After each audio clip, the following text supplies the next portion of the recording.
I completed my degree at Half Adams in agriculture in 2019 and decided to do what most ag students do and fly over to the other side of the world, to Australia. Stayed over there for 3 years and completed 4 seasons on the combine. 2022 I then came back to the UK just before harvest. Met James and he offered me a job here on the farm, and I've now been here for 2.5 years, and this is my 3rd season on the combine here. So we've had the S7 combine on farm now for a couple of days. Today I've had the opportunity to have a drive of it. I love anything new technology, anything that can make my life easier and can make the farm more efficient, and the job itself as well. I'm quite impressed with the new predictive ground speed. That is quite a jump forward from the previous Harvest Smart and our S790. With the addition of the cameras and being able to actually see what's in front of you with predictive yield and everything all working together, that's quite impressive.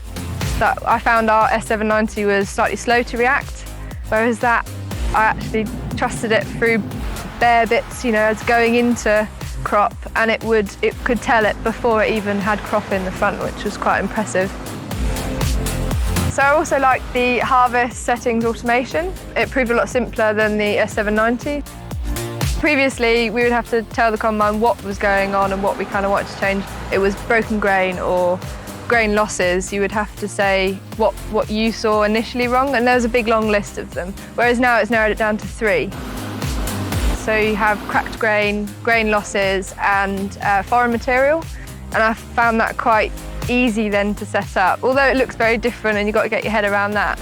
Instead of telling the machine that you had a list of 10 things and it would only change 1 setting, this now you will go, I've got too many grain losses, and it would change a multitude of settings. And say if you've got a dirty sample, you tell it that, but it wouldn't just change 1 thing, it would change multiple. It would be your speed, your threshing speed, your fan, all of these kinds of things. They all work together. They're not just all one fix.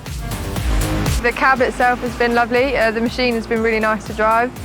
Lovely leather seats and a massage seat. That was quite a surprise when I stepped in there this morning. Air cooling on a lovely hot day like today. It's quite nice. The new Apple CarPlay, and it looks very smart.